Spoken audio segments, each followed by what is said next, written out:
Hi, I'm Emilia. And I'm Yvonne. Together, we wrote a book on female friendships, and boy, do we have questions. We're here to continue the conversation and help women to navigate, cultivate, and celebrate female friendships.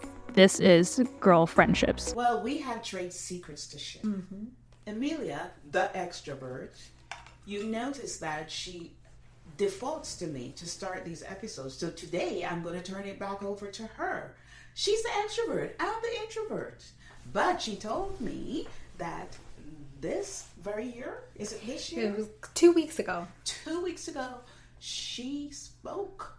People paid to come and hear her speak at a conference. Yay! Celebrations! Yeah, thank you. You know, she's shy. She's a shy extrovert. Does that make sense?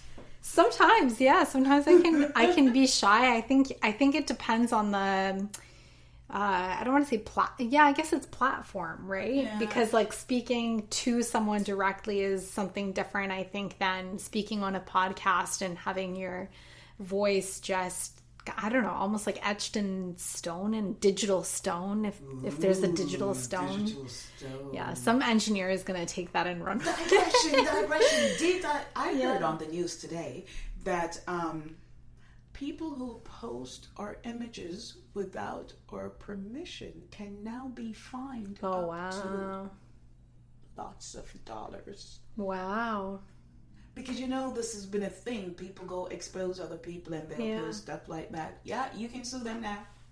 Well, I don't know if it's a proposal for law, but that was on the news. Anyway, we won't go down that rabbit trail. But just so you know, as you said that, it's in digital stone. Yes.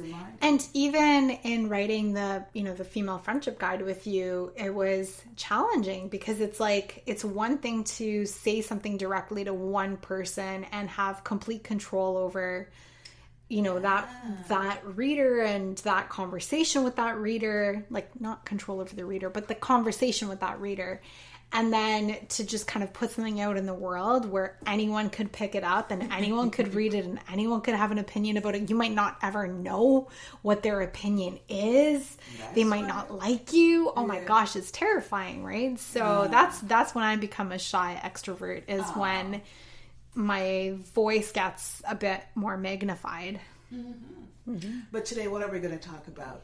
We are going to talk about ride or die friends. And this is important because there are those people in your life where, regardless of how many decades it's been, they're just continuously there for you. So we wanted to do an examination of how is it that these people are here for you? How do these people come to be kind of your R&D team, you know? And that does not stand for research and development. No. But we are not doing in a this deep case. dive, Yeah. research and development into our ride and die. Exactly. We're doing some R&D into R&D. Exactly. And because I think it's one of those things that maybe people are curious about, or maybe they just want to reflect on, right? Like, why are these people that have been in my life so long, why are they important to me, and how do they kind of maintain their important place in my life? Yeah. So I'm thinking about my posse, and we mentioned in earlier episodes that one of the reasons we form friendships with people could be just proximity. You just live in my neighborhood, you go to my school, you're around, so I am going to become your friend. Yeah. Likely, because you're just easy to access. You're there. Yeah, maybe you're my cube mate. But these are friends. Our ride and die friends are people who have survived our moves. Yeah. They have survived our transitions into whatever we've transitioned to. These are people who have been there, close or not, probably for the ups and the downs and the times when I didn't talk to them as much and the time. So what is it they did that, is it just longevity that factor into ride and die friends? Is it just because they've just been there for the long haul? Or is it something else? Yeah. Well, I think that longevity is created. And I think that every friendship in some way kind of starts out as a friendship of convenience, right? Maybe you're in the same English class, or maybe you're true? Yeah, If I think so. Starts out as a friendship of convenience. Yeah, well, maybe convenience isn't the right word. Maybe the proximity, the word that you used, is a better word. But ease exactly of access. Okay, exactly. I got you. Yeah, when I say convenience, I mean that ease of access, that ease of proximity. Maybe you work with this person. There's something that just kind of comes together, right? And we talked about making new friends, so I think that it's important to recognize that, if you're not making new friends and you want to, that maybe it's because you're at a point in your life where these conveniences are not accessible, right? So a lot of people complain about the fact that, ever since I left school or university or college or whatever, it's been harder to make friends. Well, it's probably because you've had fewer of these kind of ease of access to people. So maybe as you get older and into your adulthood, you need to kind of transition those points to more intentional sooner, right? But for instance, for the friends that I've had, like my ride or dies, that I've had since high school, there are just moments where you decide to take it from that, okay, this friendship is no longer convenient. We live in different cities. So I have to make this a friendship of intention. And I have to reach out. And I have to make plans. What is making you reach out?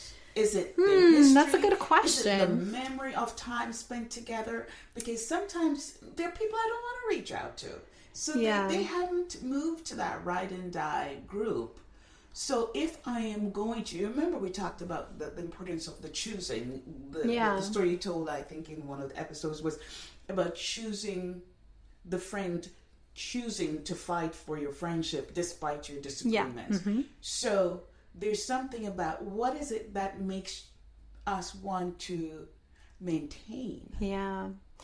So I think what's interesting about that question is it might be different at different points in your life. So, why you might decide to create an intentional friendship, when you're 5 years out of high school might be different than why you choose to create an intentional friendship now in your life, or to continue to kind of hold the torch for that friendship and keep it going.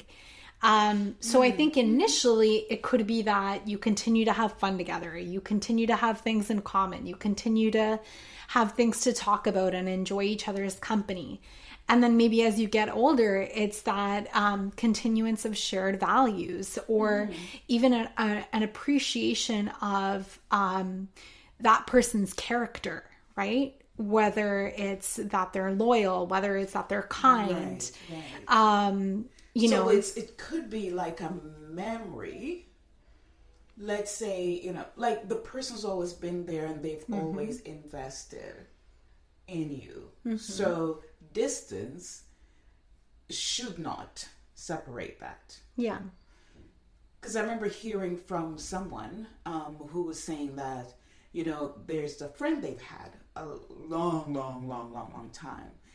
And then she really had to, I think it was after we did that friendship breakup episode where she said, I'm thinking, I don't know that I want to keep this person in my life anymore. Not that I have any big blow. It's just like, there's nothing I'm getting from this friendship. Yeah. Now, does that mean we can only be friends with people who invest in us? And when they stop investing, or maybe they're incapable of investing, that's a word for us to think about. Anyways, I will not be distracted. That we might break up with them, but then on the opposite side, when they show faithfulness, consistent faithfulness, then we might be more prone to say, there's somebody, no matter where I go, I want to keep that person close. Yeah. In case they get me. And I know that's true for me. I know that, when friends have shown me like a deep loyalty, that's always been something that's really important to me and a core value of mine. I don't know if it's the same for everybody. I know, I know that resonates with me, seeing that faithfulness, but I think for other people, maybe they prioritize other things. And I will say that depending on the stage you're at in life, you might have a smaller capacity for friendships. So then you might have, so to your point about, can you keep friends if they're not investing as much, or if you're not getting as much out of the friendship? There might be points in your life where you just have a smaller capacity for friendships, and then you have to be more choosy about the ones that you are pouring into, because you just have a more limited capacity at that time. Okay, so what are the things that contribute to our limited capacity? Yeah, I mean, anyone with young kids, I think that will limit their. Know what that's like in a little while. I will know what that's like in January. Yeah. We will not see her. Yeah, this podcast will be driving all the way across town to deliver food. Oh, I can't wait. Yeah, so, I think that's a very natural stage where people have smaller capacity for their friendships, and maybe, and their friendships probably look different. Maybe it's, a few phone calls here and there versus, always meeting up or going for coffee or things like that. So, so that can contribute to a smaller capacity. Yeah, that could contribute to a smaller capacity, but it could be sometimes where you have drifted in life. I don't know if I want to use it, but where you've arrived in life, it's sometimes our friends don't travel. I use that word with air quotes, as in some friendships don't travel. Yeah,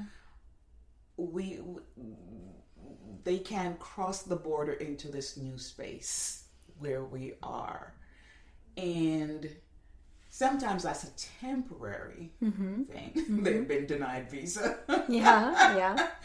But it could also be that may become a thing. So they're friends, and sometimes you don't know that until you get to this point. I think this is what was happening with the example I was sharing earlier.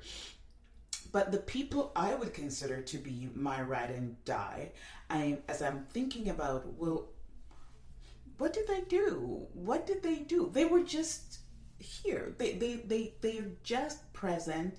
They show up for the good and the bad in my life. They've got longevity. It's not always proximity. It helps. But it's a decision. Every time we meet, it's like I leave feeling renewed. And it's nice to know there are people who've known you, when your braces on. Or, yeah. It is really nice. Or who have known like all your ex-boyfriends, every single one of them. Right. And can compare them. Or they've known you through the ups and downs, the good and the bad of life. And they're still there. They still are present and showing up, and it may not be as frequently as before, because they're, I feel like I'm going through a transition with my friend group. They're still my ride and die, but we are not keeping in touch as we used to, because I think we're in different seasons. But there was nothing. I mean, literally, I was speaking with one of them this week, and we're gonna make plans as soon as I get back from my next trip. We're gonna get together, because it's really important to me to keep those relationships strong. So I guess I want our listeners to think about, who are the people that you would consider, who are the women, the girlfriends that you would consider to be your ride and die friends? And maybe ask yourself, how did they get there? What did they do? And because who we pick and who we don't pick says a lot about how we feel about our friendships, because we don't often take time to do that kind of analysis. Like, if I was going to say, ride and die, thick or thin, whatever you're here, who am I going to choose? And I'm going to go with the group for me that has stood this test of time. It doesn't mean I couldn't meet new people, like, meeting new people now and I don't know if they're ride and die, but they're friends that I want to keep close. Will they get to that category one day?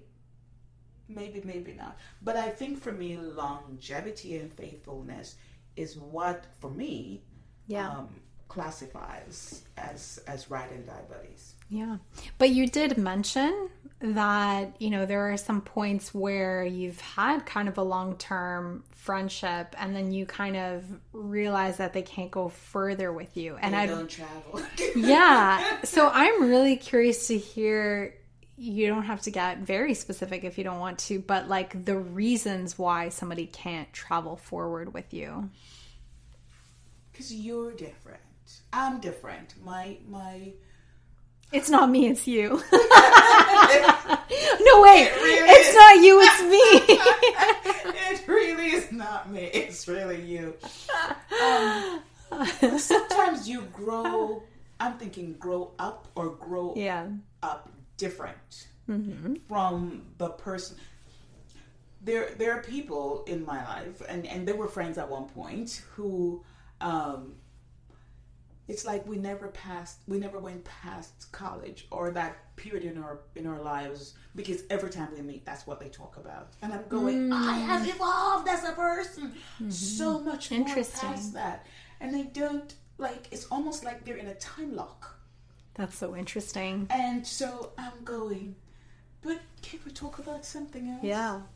And I remember my son, it wasn't talking about girlfriends, but he was saying, there's some people I knew them, they were younger, but we're still having the same conversations. Yeah. And he's feel like I've evolved past those conversations. It's good to kind of joke about it, but I'm so curious if those people have the same conversations with other people, or if it's just that, when they're with you, they go back to those conversations because that's what they think you have in common and they haven't explored past that. It's possible. That is a very good question. But I am going, I want to talk about other things. Yeah. I want to, so what's happening with you or whatever. So sometimes I try to move the needle of the conversation. Okay, that's else. Good. That's very good. And they just... Give them a shot. They just want to go back to what was. It's like, I'm so done with that phase. Yeah. So that's what I mean when some friendships don't travel, or the person you are now. I remember hearing, I think it was my husband Dennis who was mentioning something about all the members of the Beatles. They came from, I don't know, I'm making this up. I may not necessarily be accurate, but someplace in Liverpool, right? Okay. Mm-hmm. And they were with girls or women in their lives. That I don't know if some of them were married or not married. But, when you're growing up and everybody speaks, with a cockney or a certain swag or whatever, then sometimes when you're now moving in completely different circles, some people just don't travel. They just cannot transition with you. Well, so they're going to feel out of place in the circle you're now moving, which is kind of a tragedy, because if I'm friends with you, I should be friends with you no matter what. But if I'm in I don't know. I have found that maybe it's a flaw in me. I doubt it. I have people who sometimes, I kind of go, what did I have in common with this person? Like, they just have not evolved in my estimation. And I am past that. I am done. If they were gossipy at one point in my life, maybe I was into being gossipy. Yeah. I have evolved past that. I don't want to talk about people's stuff anymore. Yeah. And so I'm going, I can't be friends with them anymore. Yeah. So they're not in the ride and die posse, even though they might have been, or maybe they still want to be for me. Yeah. But no, but it's so funny because I 100% don't think that this is a flaw of yours. It was, I don't know how many years ago now, 5 years ago now or something, where I went to see Lori Harder speak, and she's like a motivational speaker and entrepreneur. And she said, you know, that women have this tendency of like bringing people along for the ride. So it's like one person, you know, you like throw them on your back. You're like, yes, you can come with me. And then the next person, yeah, you can stay too. Yeah. And there can be sometimes this tendency of saying, you know, I've known you for so long, so I want to continue to nurture this friendship for the sheer fact that I've known you forever. But I do think that there's value in reflecting on, you know, your friendships and which ones are really important to you. Number one, because I think that if you're kind of trying to keep every friendship going, then you don't have enough time or energy to pour into the ones that really, really mean a lot to you. So I do think it's good to kind of think about those people that maybe you can't take forward, maybe because they're kind of stuck in a time lock, right? They can't be riding back to let them out of the car. You gotta let them out of a car. At this point, you have a clown car. But it you know, there's a little part of me that's kind of uncomfortable as I'm unpacking this, as we're unpacking it together, because it feels a little bit like villainous, elitist. Yeah, like you're I better think than I'm them. better than you. Too bad, so sad. You can't come join me with my new group. That is not that. But I think our friendships should feed us. Yeah. Not just with physical food, but you know what I'm saying? Like, I do. It shouldn't drain more than it gives. I agree with you completely. And it's like, so, you know, I tend to kind of put that pressure on myself as well, where I'm also very uncomfortable with this idea of like, oh, I've grown out of this person. I'm really uncomfortable with that idea. And I get it, but at the same time, if you reflect on romantic relationships, like we have no problem leaving romantic relationships that don't fit us anymore. And very often, I don't know if this is just me, but it's like sometimes there's just that one nail in the coffin, and every time you think about that person, you're like, yeah, but that nail in the coffin, you know what I mean? The straw that broke and obviously it's different now because I'm married, so I don't really think about those exes or coffins or any of those things. Exactly. But, you know, when you're going through those moments of saying like, should I pick up the phone? Should I reach out to that person? It's like, no, think about the nail in the coffin. And you're just going, I don't want to do it. I don't want to do it. But, you know, it's hard. Yeah, it's hard. I am having issues with my own evaluation. We're talking about ride and die friends, just in case you're wondering why I'm having a little bit of a meltdown here.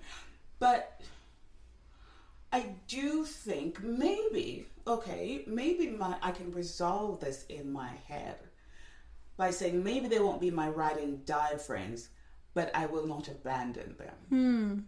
If they're if they're not being toxic or miserable or whatever, because people move at different speeds, right? And sometimes, like, I'm going too far. There are people I've known for a long time, and I'm going circles that sometimes they don't travel in those circles, and they're in places where I don't travel, but still the connection is there. So there are those who just, maybe it's those who's like, must be nice, you can go speak at a conference and get paid, right? There's a little degree of pettiness there. Or sometimes you have people who are just depressing to be around. And I'm going, I've maintained this friendship for a long time. I can't do it anymore. Get help, right? Because you've tried to be the rock, you've tried to be the support, you tried to be whatever. You tried to be the ride and die for this person, and you're going to die. You're going to die.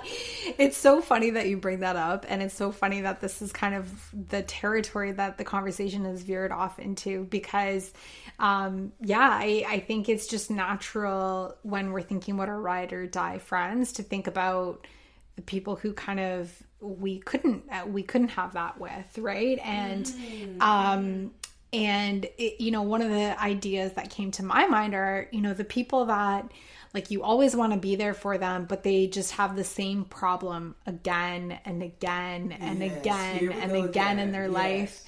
And at some point you're like, you're not fixing this problem. I can't listen to this problem anymore.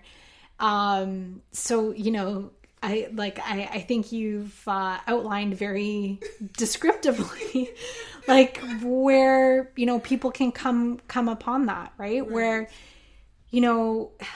I think it's important to reflect on, right? If you want to maintain friendships or create new friendships, it's like, what kind of energy are you bringing into the friendship? Like, is it a positive energy, or are you always complaining about everything? Right.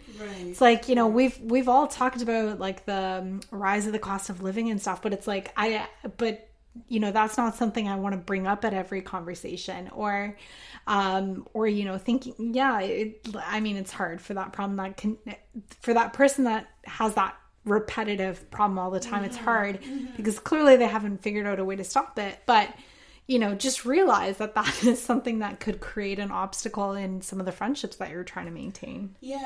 And the surprises that we will get along the way, because there are people who we thought could travel with us in our friendships, and we've weathered many storms, but it could be that they've reached a point in their lives just because of life circumstances that they are just not, they've quit. Yeah. I know I've gone through that before, where I think the person's life circumstances changed to a point where I was no longer needed or necessary. And then, and then having an argument could just kind of end the friendship, because at the end of the day, like, that person made that decision because I was no longer needed or necessary in their life. They weren't at that stage anymore. Their life circumstances changed, and it was easier to let go of the friendship completely because they were like, I don't need you. Right. So maybe this is all about evaluation then. I mean, this conversation kind of went where I did not expect it to go. Yeah. Because yes, in looking at the people we've chosen to classify as a ride and die, or reflecting on the people who we will put in that category, first question is, would they say the same of you? Right?